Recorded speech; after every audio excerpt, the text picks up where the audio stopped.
Hello everyone, welcome back to the channel. Today on the podcast, Toby and I are going to be doing an overrated or underrated, discussing players, managers and trending topics in the Premier League right now.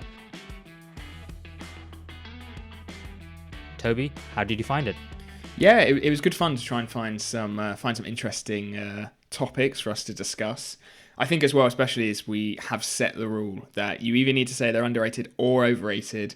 None of this sitting on the fence and going for fairly rated. So I think it was a case of maybe trying to find players and things that are sort of somewhere in the middle. So it's not just an easy answer, and we can really sort of dig our teeth into some of these topics, and also I guess how everybody's been talking about these topics has got to come into it, hasn't it, with it being overrated and underrated. Absolutely, mate. And I agree with you. I think, firstly, to be underrated or overrated, you first need to be rated. And you're right, you need to have a certain amount of discourse around you in order for you to be in one of those categories. And we're going to get into it. But first, because it is the international break, we're just going to do a quick fire one about some topics on international scene at the moment. And I'm going to give it to you first. And so I wanted to ask you, Michael Carrick, the footballer for England, was he underrated or was he overrated? What are your thoughts?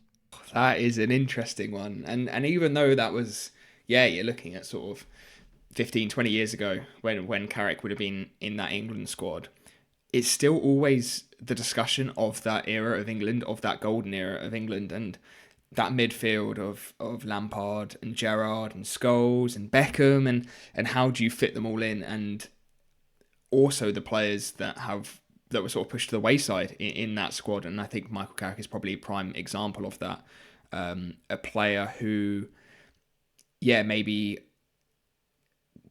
his prime sort of coming at an unfortunate time and didn't play that much for England. It just going off my own memory, I imagine, maybe especially compared to how much he played and how important he was at United, really, when he was at his best, and Spurs as well, because he was fantastic there too. That's a difficult one. I like that to start us off. Have you got any stats or anything for me that might help my decision? Yeah, I do. So he made his first England appearance in 2001, and then his last one was 14 years later in 2015. So 14-year career with England. However, he only made 34 appearances in that time. And obviously only went to two major tournaments, the 2006 and the 2010 World Cup. Didn't go to a single Euros tournament. And I think that's the thing about this is, did he play as much as he should have? Arguably no. But then also you consider the players he had ahead of him, like you said, Gerrard, Lampard, Scholes, the big three. I mean, they couldn't even fit into a midfield two at the time when it was 4-4-2. You also had Owen Hargreaves, Gareth Barry, Scott Parker, James Milner, Nicky Butt. Later on in his career, the likes of Jack Grealish as well, who was coming through as a phenomenon. So you could say, like, maybe he was lucky to make 34 appearances. I think that perhaps might be a bit harsh considering the quality of player he was at club level. But can you say he deserved more when he had those players ahead of him? I'm not entirely sure, but there's definitely an argument to make for either one. So, got any ideas about which one you're going to go for? Yeah, it's a difficult one because I think maybe he's a player who should have played more, and maybe the type of player that England, especially at that time, could have done with, and it maybe would have given your players like Gerrard and Lampard especially, who were at their peak in the same era, maybe a little bit more freedom to do what they did best and get a little further forward, and have Carrick sort of sitting back, dictating the tempo, breaking up the opposition play. But because he didn't actually do it and he wasn't really given the chance, can you actually say that he was underrated based on what he did, especially if at those two major tournaments that he did play, England performances weren't particularly anything special?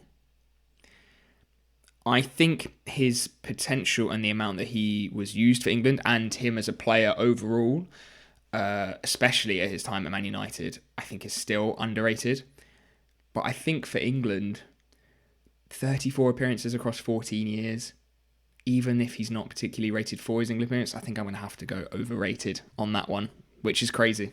Overrated. Wow, I thought for sure you might have gone with underrated, but that's very fair enough. I can't argue with that. Have you got one for me, a quickfire one for the international break? Yes, I have got one for our current international break, and that is Thomas Tuchel. And we're looking at his whole career, not just as his fit for England manager. So him as a manager as a whole. Okay, that is tough. Is he over or is he underrated? He's definitely rated, so that's good. That's what you want from an England manager. So obviously, Mainz, Dortmund, PSG, Chelsea, England. Am I missing anyone out in that? Bayern Munich as well. Bayern Munich as Bayern well. Munich, yeah, he had a stint there. Yeah, I would say. So he didn't win the league at Dortmund, though, did he? He only won the German league with Bayern Munich. Is that right? Yeah, he did win the DFB Pokal with Dortmund though, and the Bundesliga with Bayern. They were his only two trophies in Germany. Yeah, and then he did win the Champions League though with Chelsea as well, which was a massive young squad coming in. They were potentially underperforming in the league at the time, where Chelsea have been since he's left to where they are now. I know they're going a different model under a different ownership, and maybe we won't tell how good the Chelsea side will be until a few years' time. But the one he left was one that was very close to the title when he did leave. If it would have been nice to see him a few more years at Chelsea. PSG, he's probably, as most managers are, they're expected to be successful there and win. Oh, that is tough. I can feel myself waffling. I am going to go. I can't believe I'm saying this. I'm going to go overrated. Only just overrated. I think if you were to able to win the league at Borussia Dortmund with the side who aren't the favourites and in Bayern Munich, I think, winning the league with PSG and Bayern Munich, obviously you have to do it. They are achievements. And if you don't do it, then you have massively underperformed. But I do think you are expected to do those. The Champions League with Chelsea is the one that's like, that was fantastic of him to do. So therefore, he's got to be like very highly rated. But I think where he goes potentially next after the international break and not after this international break, after the World Cup, after his contract's over with England, that will be a sign. But I think he's a top quality manager. But if I had to pick one, and we can't choose fairly rated, I'm gonna have to go overrated. Oh, it seems so harsh, doesn't it? Yeah, he does feel like one for me that maybe actually is pretty much bang on fairly rated. But I think with the Chelsea Champions League, it was a really good achievement. But I think if you maybe take that away from his career, then and you look at the rest, he has been good, but I wouldn't say he has been particularly great at any of the clubs that he has been at. If you take away that Champions League win, so I would probably agree with you that if you had to pick one or the other, it probably would be overrated because I think he does have quite a big appeal, and there was quite a lot of excitement when he did come into the England setup, and I think Chelsea fans in particular do seem to rate him very, very highly based off that UCL win. So yeah, 2 overrated to start us off. Yeah, I know it feels harsh because these people and the players are like world class at what they do. They're in like the top 1%. But just in terms of people's opinions right now and discourse, yeah. All right, let's get into it then properly then with the Premier League players, managers and hot topics right now. Do you want to go first or do you want me to go first? Let's keep the order. So yeah, you can give me another one. It can come back to me. Put the hot seat on me. Okay, sure. Well, I wanted to give you this player because I actually haven't heard too much about this player, and I think we potentially need to have a discussion about him. So he's one of your own, Tobes. He's an Arsenal player, and I want you to tell me underrated or overrated for Ben White. That is a really, really tasty one, and I feel like that is a topic that has gone up and down maybe throughout his whole time at Arsenal. I think when we first signed him, you're looking at it was 50 million. At the time, he came straight in as our starting centre back. There was question marks about that price tag. Is he worth that much? Can he play for like a top side? We knew he was good on the ball, but is he strong enough to really be a starting centre back for Arsenal? I think he was fantastic in that first season at centre back. Then when Saliba come in, he got pushed out to right back, and there were question marks about that. And I think he has been a really, really good servant and a really good player for Arsenal through a number of seasons. And it has only been this sort of last season and a half where Jurrien Timber came in for Ben White and has just played so well ever since that Ben White has maybe struggled a little bit to get back into that squad, which is really unfortunate because I do still think that Ben White is a really, really top player. I actually think I am just going to go straight off the bat and go underrated.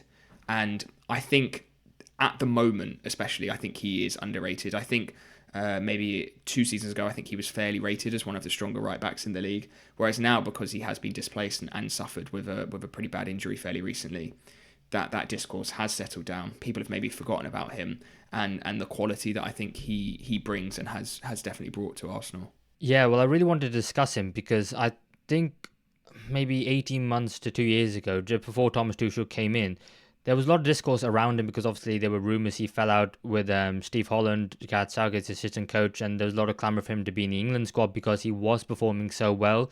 But I now think that because the England right-back situation with the likes of Reece James, Trent Alexander-Arnold, Tina Livramento, Jet Spence, Rico Lewis, just to name a few from the top of my head, because they've all come through and now look really, really good. There's now less discourse around him, and because we seem to have our centre-backs set with Konza and Gay and whoever the other centre-backs want to be in part of the squad, we've just kind of like forgotten about him, and he's still arguably one of the best right-backs in the league on his day, but we just haven't seen him. He's just kind of almost disappeared into obscurity. And I think now with that Arsenal, the depth and the quality they have across that entire back line, Jordan Timber's not going to be coming in and playing a left back like when he first initially joined. People like he can be versatile, he can play a whole across the back line. No, Arsenal have got two left backs who are going to be competing for that position, four centre backs who are going to be competing in those positions. So it's only really at right back Ben White can compete. And as we talked about last week with Jordan Timber, he's arguably competing with one of the best in the league and one of the best in world football at the moment based on form. So in terms of his future, because he's only made 3 appearances this season, one in the Premier League, one in the Champions League, and one in the Carabao Cup. He's 28 years old now. I was trying to think to myself, is it one where he's potentially should be moving on from Arsenal at some point soon? And then I thought to myself, what level of club could he go to? And I thought, definitely a Champions League one, but at the moment he's not going to get minutes, and I'm not seeing him, so I don't know where to put him. So I wanted to get your thoughts on it, really.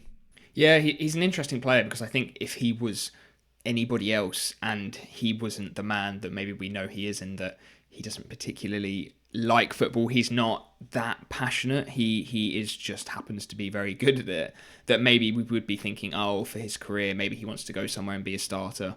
I think he's probably quite comfortable with his squad position at the moment, especially considering the injuries that he has had. And that I think the way that Arsenal have built their squad and having that squad depth is something that has been really wanted by Arteta for a number of seasons now, and it feels like are finally there. And maybe Arsenal are in a position where we can attack on all fronts in all competitions without having to worry about rest and rotation. And like you said, maybe in those weaker Champions League games, those home games, cup games, and even when the schedule gets busy in some of those easier fixtures in the Premier League, I think Ben White will still feature and maybe get around sort of 30 to 35% of the games for Arsenal, which isn't a bad position to be in. So I as an Arsenal fan, I really definitely want to keep him, at least for this season. Maybe if a club comes in next summer with a decent bid, then he could be one to let go. But for now, yeah, I definitely think he is underrated, and hopefully we'll still get to see a decent amount of him this season. If a club did come in for him, how much would you want? I think if it comes in, like you said, 28 years old, I'm not too sure in terms of his contract how much is left, but by the time it's the summer, he's probably going to be 29. I would say anything around sort of 30 million, I think would be fair to take. And then you can have Timber sort of solidified as your right back, maybe look for a young player to be that sort of understudy below Timber. Yeah, I think 30 million would be a fair amount. I agree with you completely. I think he's got to be underrated. I think he's good enough to be a starting right back for a Champions League level club. And the fact that he isn't at the moment, and the fact that he's not even being discussed, I think it has to be underrated. Have you got one for me then?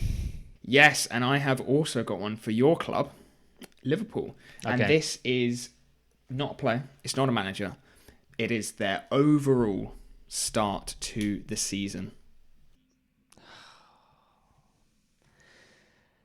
Okay.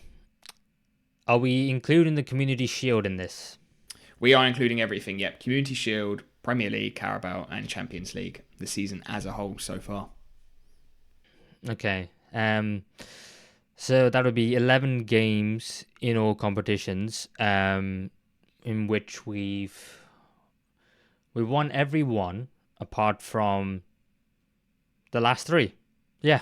Okay. Yeah. Everyone apart from the last 3: Crystal Palace, Galatasaray, and who was it on the weekend? And Chelsea on the weekend. And the Community Shield as well. Just to rub salt in the wound a little bit there. Apologies. Yeah, lost that on penalties. Yeah, okay. I would say that Liverpool's start of the season has been. I don't know. Let me talk through it because I know because I've seen a lot of talk about it because Liverpool obviously have not been playing well. And when they were not playing well and winning games, you thought, okay, it's either going to go one or two ways.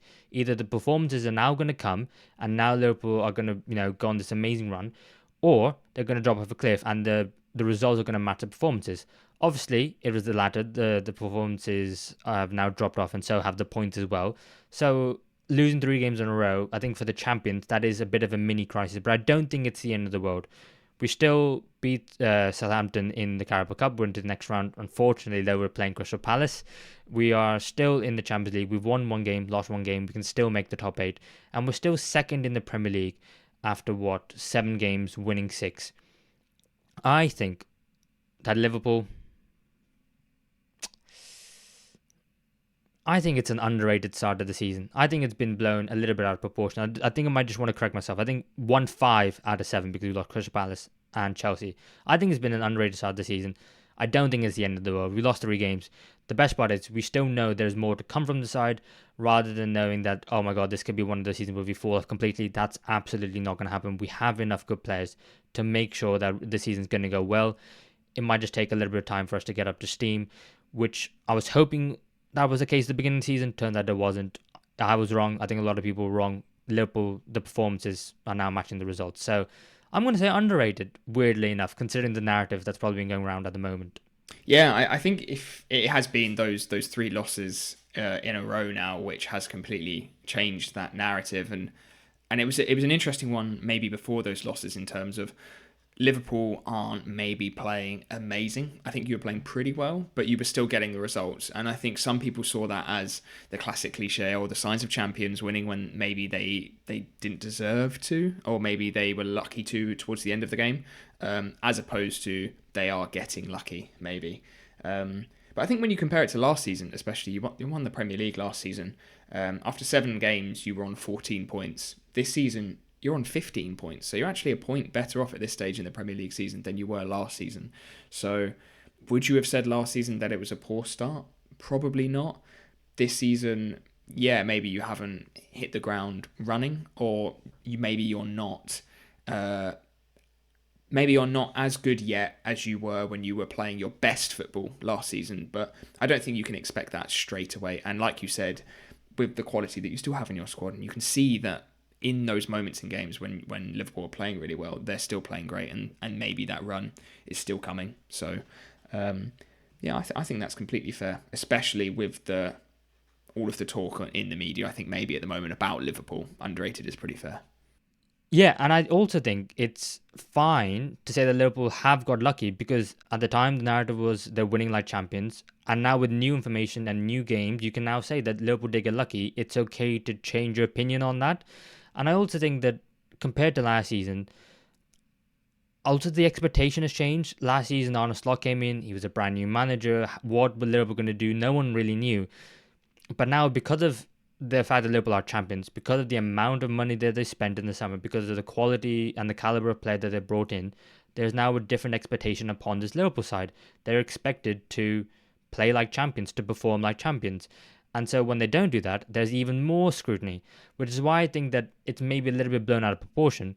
What I would say, though, is that it needs to be sorted relatively quickly because the way Arsenal are playing, their results have matched their performances. They have played well, or they played better than Liverpool so far this season, and they thoroughly deserve to be 1 point clear at the moment. I think Liverpool could have played a bit more sensibly against Palace and against Chelsea. Could they have just seen it out for 2 draws and then they'd be 1 point ahead of Arsenal instead of Arsenal being 1 point ahead of them? I think there are things that we need to learn about this Liverpool side. But I do think that, as champions, if you lose any game of football, it's headline news. So I am going to say that Liverpool start of the season has been underrated in terms of the results. The performances have deceived to flatter, but I think that the most important thing is to get the points on the board, and they're not too far away. As long as they continue to get points while they're not performing well, it's fine. It just hope the points carry on and the performances pick up as well. Yeah, I think that is, like you said, the key point is the points that's maybe forgotten, that they are second in the league and only a point off first. And maybe it's easy to see Liverpool as struggling because the main part of the team that is struggling is probably the defence. And when they're conceding a lot of goals, it's easier to, I think it's easier to notice that, and especially in terms of the shift in defence. And there's been a lot of talk about issues at right back, playing Bradley, tops like Frimpong. It's been a real area that teams are targeting at the moment, and maybe that just adds to the narrative that Liverpool have been poor. And like you said, I think we've got to give it maybe 5 or 6 more games to really see how Liverpool address that issue, and I think we could certainly see them playing a lot better. That potential is still certainly there as well. Yeah, and I think one downside of actually having such a good squad and so many amazing players is that when it's not going well, the manager doesn't really have an argument for sticking with those same set of players. And so he's constantly changing them, the starting 11, and then he's constantly bringing players on and using all 5 of his substitutes. And because that's not working, it appears messier than it actually is. Whereas I'm watching the games, I can understand why he's making those changes, why he's making those personnel changes and tactically as well. And it's not messy, but it just looks messy. So I think we're going to have to wait and see. I am going to say now, underrated. And are you ready for your next one? Yeah, I certainly am, yeah. Well, it kind of links quite nicely as well, because we were talking about Liverpool and the most recent game against Chelsea. So I want to ask you, underrated or overrated on this one Chelsea player, a new signing this summer. I want to ask you about Alejandro Garnacho. Ooh, okay. Are we talking about him as a player as a whole? Are we talking about him fits Chelsea? Are we talking about potential? What's the range of this one? As a player overall, in terms of the discourse around him, is he overrated or underrated? Again, this is an interesting one where it feels the narrative has really changed in the last sort of 12 months. I think previously you were looking at one of the most exciting youngsters in the league. When he came into that United side, he was still so young. And he came in at a time when United were struggling, and especially struggling to create chances and to score goals. And it felt like he came in, made an instant impact. Everything was looking great. And then it's completely changed. Now, he wasn't playing at Man United, shunned out of the squad, sold to a rival in Chelsea for only 40 million. And now at Chelsea, he seems to be slowly integrating into the squad and playing a little bit more. But still certainly isn't one of the first names on their team sheet at all at the moment. I think he is good. I was almost going to say very good. I think he is good and has the potential to be very good. I think he's still so young as well, and he's got a lot of his career ahead of him, hasn't he? Yeah, he's still only 21. There was a £40 million move in the summer. And depending on who you ask, this is why I thought I'd ask you for Garnacho, because depending on who you ask, people say 40 million wasn't enough that Man United got for a fee. And some people saying it's too much for him as well. He's a very polarizing figure, and in his Premier League career so far, in 95 Premier League matches, he's got 16 goals and 10 assists, 8 caps as well for Argentina, which is, the current World Cup holders as well. So he's one that really divides opinion, and I think it's because maybe of the position he plays. It's quite a divisive position where, a lot of people look at your output and go, what are you contributing to the side in the attacking sense? I think in terms of his look and his appearance, he's obviously, can be divisive in that as well. Not that I think that matters, but it clearly does divide opinion as well. And I think he's already had so much of a career and a story around him, considering the fact he's still only 21, that it feels like we've known him for longer than we've actually have, whereas it's only been like 3, maybe 4 seasons where he first made his debut and made a couple of appearances that season, and then his first goal, like you mentioned, against Fulham, just before that Ronaldo interview, and the whole club kind of exploded. So I think I had him in underrated, because I think the amount of stick that he gets isn't warranted to what the player he is. What do you think? Because I think you could make a decent argument for either. Yeah, I'm glad you said underrated, because I think I actually agree with you on that one. I think the key telling point is when that... I haven't swayed you, have I? No. I was going to say that before. I think the key telling point for me personally was when I saw that transfer and I saw that transfer fee. I thought, that is crazy that they've let him go for that cheaper player, that young, who has that much quality. And I just think that the latter stage of his Man United career and moving to Chelsea, I just don't think are particularly great moves for him. I think especially at a big club and the type of winger that he is, he's not a goal-scoring winger. He is very much a creative winger, and his creative numbers have always been pretty decent. And I just think maybe if he went to a slightly different side, and maybe somebody like a Newcastle, for example, an Aston Villa, a team around that sort of level, I think he'd really, really shine in that team without having that added pressure of being at a top club, and especially at a club like Chelsea where they have so many sort of attacking options that he's not getting a continued run of games, which I think he needs to get fairly soon as he sort of builds into his prime. So yeah, I would go underrated, and I think especially underrated in terms of him as a pure footballer, like you said, if you take out all of the other sort of narratives that he might come with. Yeah, but the thing is about if he were to go to Aston Villa or Newcastle, those clubs in particular, but it could be those clubs in and around that position, they had PSR restrictions over the summer. So if he signed for 40 million for those clubs are expecting a hell of a lot because they can't spend too much money. So he's got to hit the ground running. He's got to be a great return on investment, and then you've got to end up selling him for more than what he got him for. Plus the fact that his wages were probably going to be quite high. It was such a difficult situation, and one that I think that hopefully he can come out and shine because, like you said, he has the potential to really do so. Yeah, so but we're going for Garnacho underrated. I'm ready for my next one. What have you got for me?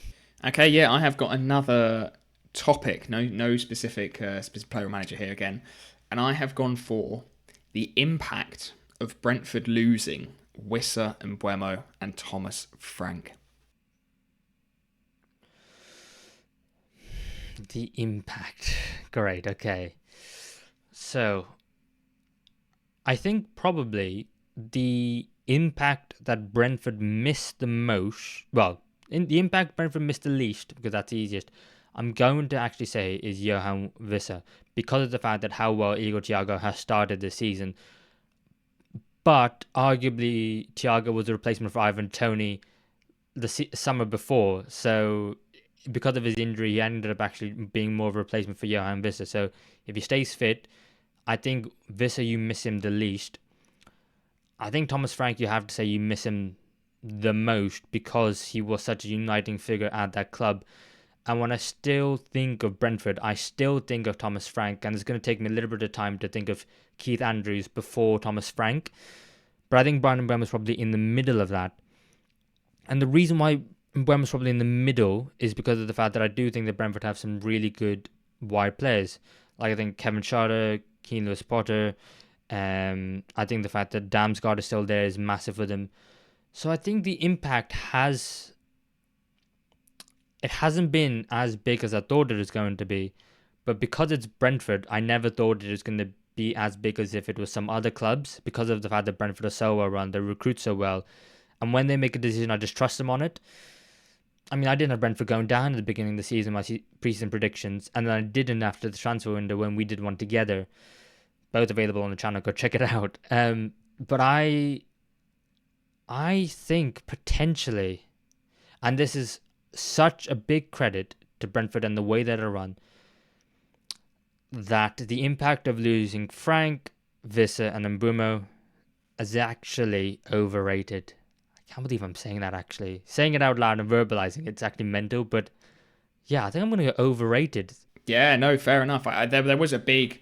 Now, maybe if you take away your opinion on Brentford and how you think they handled that, and I think when you look at the media narrative that was there, it was massive. Them losing those three really key figures, and especially those two key players, was a massive talking point over the summer.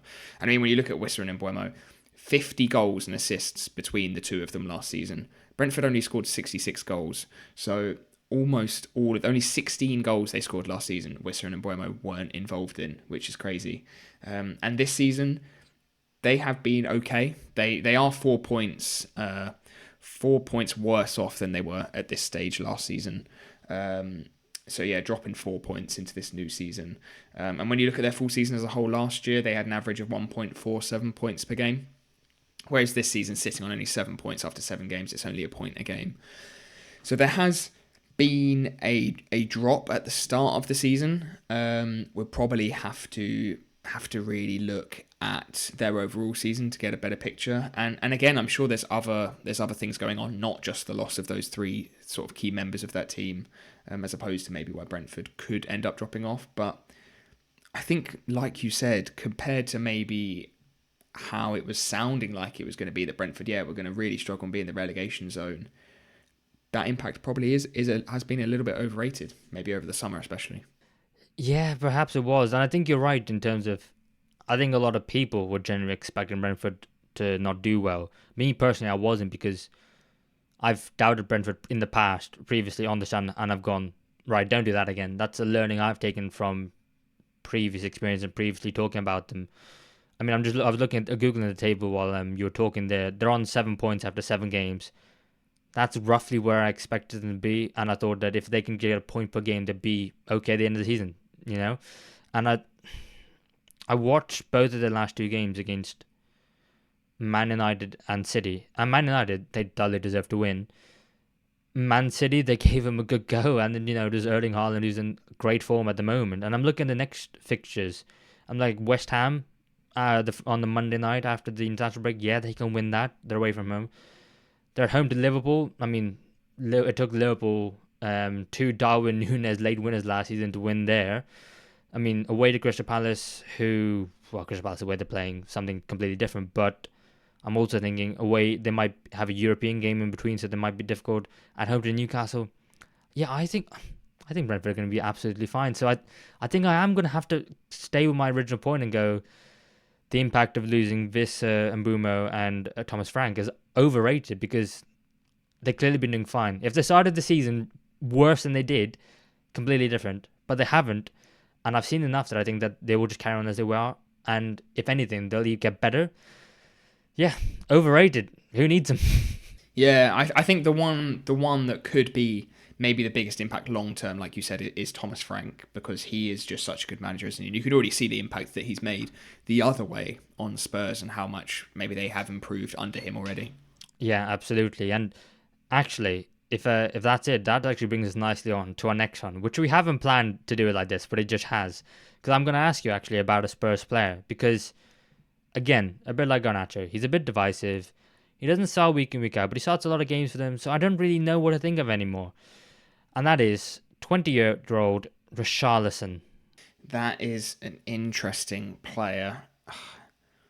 I feel like he gets called underrated a lot, if you understand what I mean. That I think at times he does get slagged off quite a decent amount, and that he gets a lot of stick because he had a few sitters he missed last season. He had that one against Liverpool as well, where he scored and went mental and the goal was disallowed, and he got a lot of slack for that, and is never been like a top. He had that one season at Everton where he played pretty well, and then since he just hasn't really hit his stride. But I think because he's one of those players who gets sort of 10 to 15 goals maybe a year, he gets called underrated. Do you want some stats? Oh, this is a really difficult one. This is really, because I feel like it's like I said, it's either one way, he gets slagged off loads, or there's people saying, oh, actually he's underrated. So I'd have no idea where he falls at the moment. So yeah, please, some stats would be great. Yeah, so obviously he's 28 years old at the moment, signed from Everton in the summer of 2022, which at the end of the season would have been 4 years, which feels like it's gone by super quickly. But that was for a £60 million fee at the time. 3 goals and 1 assist so far this season in 7 appearances. And in his whole Premier League career, 250 Premier League appearances. So it's no joke. He's a very good player. 67 goals and 28 assists. So what's that? Quick maths. 95 goals and assists in 250 games. So every 2.5 games he's getting a goal or assist. For someone who's not starting week in, week out for Spurs. Obviously Dominic Solanke's out injured at the moment. You'd assume that when Solanke comes back that he'd be starting, but you don't know because Thomas Frank's the new manager, so working out a squad. Does that help you in any way, shape or form? I think that makes it more difficult, actually, because I was probably going to go overrated given his price tag, and maybe when I think Spurs signed him, he there was maybe a little bit more expectation on him, especially that sort of player who could play a number of roles for Spurs. But now that you've said that, 97 goal contributions in 250 games, it's actually not a bad return. It's not great for a striker, but it's definitely not bad. It's pretty decent. His overall game is good. His hold up and link up play are all pretty decent.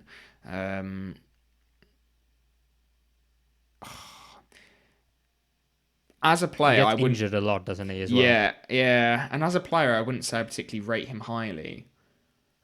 But I think based on the general sort of media and social media saying that he's not great and that he is a flop and that he costs too much and he doesn't score enough, I might have to go underrated. Yeah, I think that's fair enough. I personally, when I wrote this, I wasn't sure. But then when I finished writing it, I was quite sure. And I actually just went for overrated because of the fact that if he was starting up front or on the left wing, I think through the amount of injuries he's had, I think he's definitely lost a bit of pace. And I would definitely prefer him to be starting over, obviously, like a Dominic Solanke for Spurs. But even on the left wing, because I don't think he's electric anymore, over someone like a Tell or an Odegaard, even though they're younger, less experienced.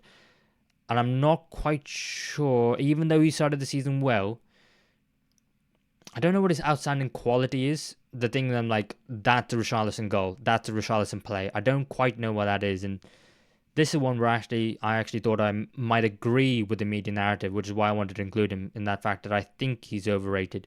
Are you going to stick with underrated? Yeah, I think I am, because he has been like a Brazil number 9 for like periods, and he does get picked for Brazil a lot, and I think that says a decent amount. Maybe that I think as well, especially with him being a Spurs player, it kind of makes him a little bit of an easier target because they are sort of one of the most memed teams in the league as well, which probably doesn't help. Whereas I think when you look back at his time at Everton, a lot of players were sort of saying how good he was and at the time how underrated he was then. Then that transition to the Big Six and the expectation and the slagging off of rival teams, I think, increases. So yeah, it's definitely been a change in narrative for him. Final question before we move on then. That £60 million fee, was it a better deal for Everton or Spurs at the time? At the time. I was going to say definitely a better deal for Everton in the long run. At the time, did it feel like a big loss for Everton? 60 million in 2022 was a pretty decent chunk as well. It was around the time just as the transfers were getting a bit crazy. I definitely think that's a better deal for Everton. Maybe if it was like 35, 40, you could see that maybe that was a loss more for Everton. In fact, they were losing that player who was playing really well for them at the time. But yeah, 60 million. I think, yeah, Everton did well to get that. Yeah, that's fair enough. I think that sometimes it's always a good barometer, but I think also it's media narrative and fan narrative. So yeah. Right, you got another one for me then? Yes, and I have got more of a normal one. I have got a singular human, and this man is a manager, and it is Newcastle's Eddie Howe.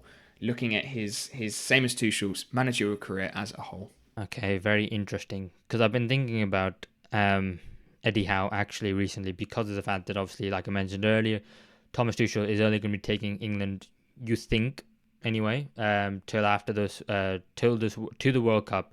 And then he'll be leaving after. What do you imagine is going to happen? And so I've been thinking about English managers in general, because obviously Graham Potter's been sacked recently at West Ham. Russell Martin is an English manager, and I was looking forward to seeing how he was going to do at Rangers, but obviously he's been sacked now. Steven Gerrard's coming back in, or the rumours are apparently at Rangers. Michael Carrick, someone we mentioned, is doing well at Middlesbrough, and Lampard is doing well at Coventry. So I've been thinking a lot about Eddie Howe, and obviously, for me, he is the best English manager in world football at the moment.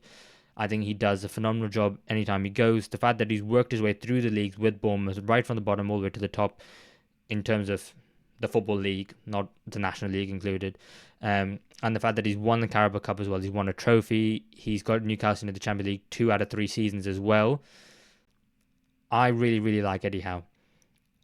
Where does Eddie Howe go next is a very interesting question, and one I'm not entirely sure. I think it is England, because I don't see another club and one of the traditional big six clubs going for him, because of the fact that I think because he's been around, he's been in our psyche and he's in the media for so long now with Bournemouth and now Newcastle, that it's easier to jump on him. It's easier to get bored of him easier. And I think that's something that actually people need to take into account when hiring managers. Because I think, like, for example, Graham Potter at Chelsea just completely didn't work. But I think in terms of what he does, he's absolutely phenomenal. And he should be getting a top job. But I don't necessarily think he will. Which is why, for me, I think he has to go underrated, despite what an amazing job he has done throughout his career so far. Yeah, I think that's a really good point about that sort of next step for him, if that ever's going to come. It feels like Newcastle is a very good fit. He won that League Cup for them. He's got them into the Champions League. I think he's hit sort of all of his goals so far at Newcastle, and it is maybe that next step. Will he ever be able to get Newcastle to win a Premier League? How much investment will the Saudi sports group be able to put into Newcastle around FFP and whatever, all of the spending sort of restrictions that they do have at the moment? And if that's not possible, where does he go? Because you definitely don't want a manager like Eddie Howe to stagnate. And like you said, he has been so good that it feels like he should be at a team that is regularly competing for major trophies. Maybe, like you said, if that doesn't come, England feels like the logical next step. And we have been saying for a number of years that it's almost waiting for him to become England manager almost at this point, isn't it? Yeah, it does feel like he's the next one in line. He's almost destined for the throne. I mean, we were talking about it last week with Man United and if they were to sack Ruben Amorim and who were the favourites for that. And who did I say was Glasner, Xavi and Southgate. Why isn't Eddie Howe in that discussion? And I think it's because of, like I said, because, we've known him for so long. He's been in the media. We'll get bored of him easily. And I think maybe because, he's English. But really, he should be in those discussions. I mean, what he does with players improves them. And, United have some really good young players that he could definitely go in there and improve. And then to consistently get Man United, who haven't been consistently in the Champions League, if he were to do that and get them there, I think that would be a great job. And we'd be applauding him as, like, what an amazing job. He could do what no one else could do. So I think despite the fact he's still done an amazing job, I still have to put him in underrated. I don't know what his next move is, and I think Newcastle fans will just definitely want him to stay at Newcastle and then take them to the next step. Obviously, like I said, with investment, who knows? I'm gonna have to put him underrated, and I think this is quite an easy one for me to put him in underrated. I don't think anyone overrates him really. Yeah, no, that's completely fair. Yeah, I kind of include him in here maybe because Newcastle have been a little bit hit and miss this season, and interested to hear maybe your opinions on about how Newcastle will do as a whole this season and how much impact Howe will have on that. Yeah, they haven't started the season well, but they've picked up wins in the last few games and they're working when they're back up. Obviously, the Champions League with the new format, if they can just get themselves into the top 16, and then they can get into the playoffs, I think they'll be absolutely fine. Well, not even top 16, top 24 between 8 and 24, and then be in that 16, then I think they'll be absolutely fine. I think, I don't know. I think it would be great if they were to get Champions League football again while they're already in Champions League football to really cement the fact that they also have a good squad to go with their amazing first 11. I think that's the next step. And if you do that, and then if you consistently get the Champions League money, then you can maybe try and bank that and then start spending it. And then all of a sudden you're like, could we? Maybe? I guess only time will tell, really. Yeah, I think that is going to be the aim, isn't it? Is consistent Champions League football. And I think if they can get that this year, it'll be another really good achievement for Howe. And they just keep coming for him. So shall we move on to my last underrated/overrated? Yes, we can. So I've gone for a player who you and me both really, really enjoyed last season, but him and his whole team are a bit struggling this year so far. And I want to get your thoughts. Underrated or overrated? Chris Wood. Oh, a player you 100% at times could say was underrated and was probably that. It feels like they always crop up these quote unquote underrated players. I remember Son Heung-min was maybe underrated for about 3 seasons, and everybody used to say how underrated he was, that maybe at a point he got overrated because everybody was saying he was underrated. I think maybe towards the end of last season with Chris Wood, we've had a bit of that, and maybe that's come back into fruition now with this season, where he hasn't obviously had a great start to the season, given I think he has been injured, hasn't he? So he hasn't been playing every game. Yeah, so he's sort of in and out of the squad at the moment, with Igor Jesus sort of playing pretty well in his absence. Ooh, Chris Wood. Funny start to his career as well, with playing with Newcastle and Burnley. Oh, I don't know. That's a difficult one. I'm maybe leaning more towards underrated still. Maybe just a little bit, but I'm interested to hear what you think. Yeah, so he's 33 right now. And obviously, the first season when Nuno came in the middle of the season, 23-24, got 14 goals and 1 assist. And then you thought to yourself, at that point, that's a bit of a fluke. And then last season, he got 20 goals and 3 assists. And then you thought, wow, he's amazing. And now, obviously, this season with him and, like I said, Forest not doing so well, he's only got 2 goals so far, but he has had a couple of injuries. He's been rotated a lot more as well, especially with Forest now being in the Europa League as well. And so I think he's like kind of, if you've got a graph, he's kind of like peaked, and now he's on the dip. He's on the way back down now. But I think at 33 years old, I should have Googled it, and I will find out his career goals in English football, because he has played for a hell of a lot of clubs, and he scored a hell of a lot of goals in the Championship and now in the Premier League, and hopefully soon in Europe as well. So as a career, you could actually probably argue he's underrated, but it's just because of the discourse recently. Is he potentially a little bit overrated? Have we overestimated him? In terms of last season, he overperformed actually massively, and we were thinking, Chris who? No one said that. Absolutely no one said that. I don't know why I said it. But I just wondered, has the last few years changed potentially the perception around him?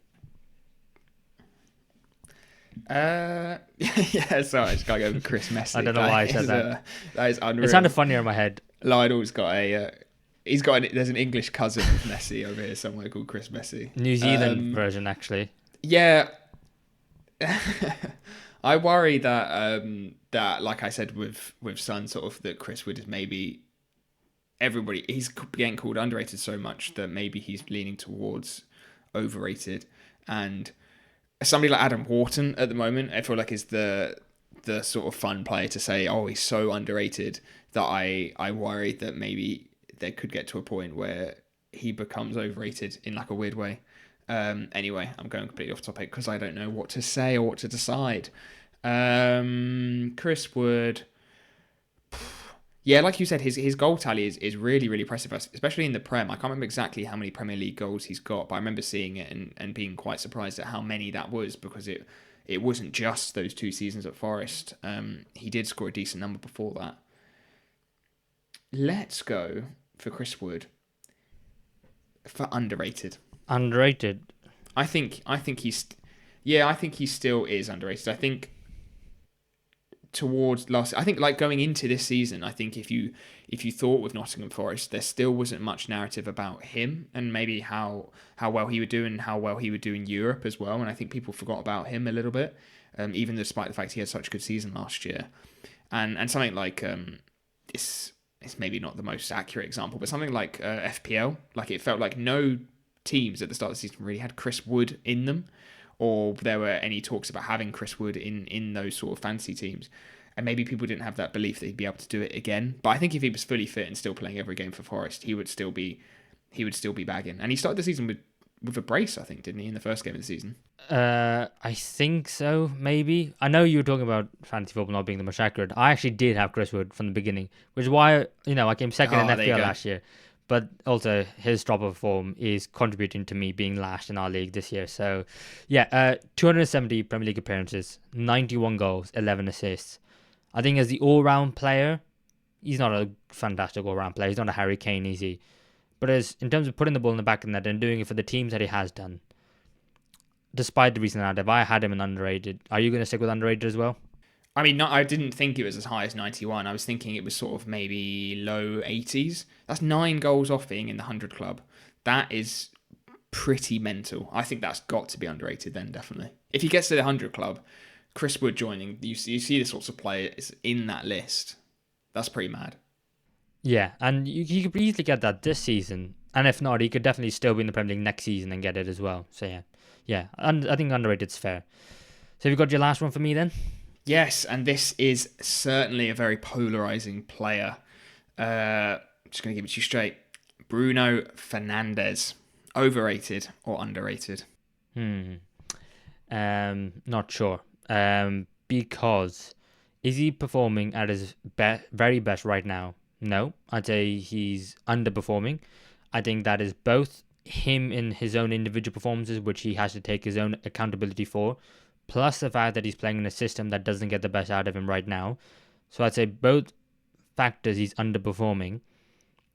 But him, are you asking me as him as the player overall? Yeah, not just his form or how he's playing right now. Yeah, just as the player as a whole. Right, okay. I really like Bruno Fernandes, right? And I think that he's a fantastic player. And imagine the way we'd be talking about him if he played for Manchester City instead of playing for Manchester United. I think, we could be talking about him as being one of the potential all-time greats. But we don't, because he's played for a Man United side. And actually, he could have and probably should have jumped ship years ago because he was playing much better than the players around him. He was getting so much stick as well, considering the fact that he was the only one performing on the pitch. But I think as him, have you got his goals and assists? There, some of those stats there with you. I don't, unfortunately, but I did look at them and they were crazy. I think he got like 28 goals in all competitions in his first season, and I think in the subsequent seasons it was always around the 15 goal mark. I'm pretty sure he got double digits for goals and assists in all competitions in basically every season he's played in Manchester United. Okay, wow, that is pretty good. I think I've quickly got it here. Have I got it here? Help me out, please. Yes, okay. 202 appearances, 64 goals, 51 assists. So, a goal contribution every other game. Or, yeah, in more frequent than every other game. So, playing for United side haven't been great. He hasn't been the best captain, but he's been a fantastic player. I think that's been a big narrative with him at Man United, isn't it? Because he's the captain, and that people like to say he likes to moan and like to strop, and maybe he's not like a real leader on the pitch, or maybe just the fact that he's just a different type of leader than maybe we expect from an English side. Yeah. Do you know what? I made my mind up, and I can't believe I'm saying this as a Liverpool fan, but I'm going to go Bruno Fernandes underrated, because I still think that right now he should absolutely be the player in that team that everyone else works around. He should be the main focal point of that team. Get him the ball, let him do what he can do higher up the pitch than where he is right now. Plus the fact that probably when he goes, we're going to be like, Man United need to play like Bruno Fernandes. And right now they already have that player, but they're not using him in the right area, so they're not appreciating him for what he is. Yeah, I'm going to go Bruno Fernandes underrated, because I think some of the stick he gets is just so unwarranted at times. It's kind of just over the top. Yeah, I would have gone underrated for this one. I think if you imagine the position that United would be in without him, the impact he has made in not even just in terms of numbers of goals and assists, but he completely dictates their play. He does so much for Man United, and I think he is the easiest target when they aren't playing well, because he is their best player by so far, and that there is maybe so much expectation on him that if United aren't performing well, it's quite easy to assume that maybe Fernandes isn't. But even like just on personal memory, I can't really remember any games where he has played so bad that it has caused Man United to fold. He always seems to be getting a decent game for Manchester United, and I think he's an easy target for rival fans, and I think somehow Man United fans don't particularly like him either, which to me is crazy, because yeah, take him out that side and Man United at times would have been really, really struggling.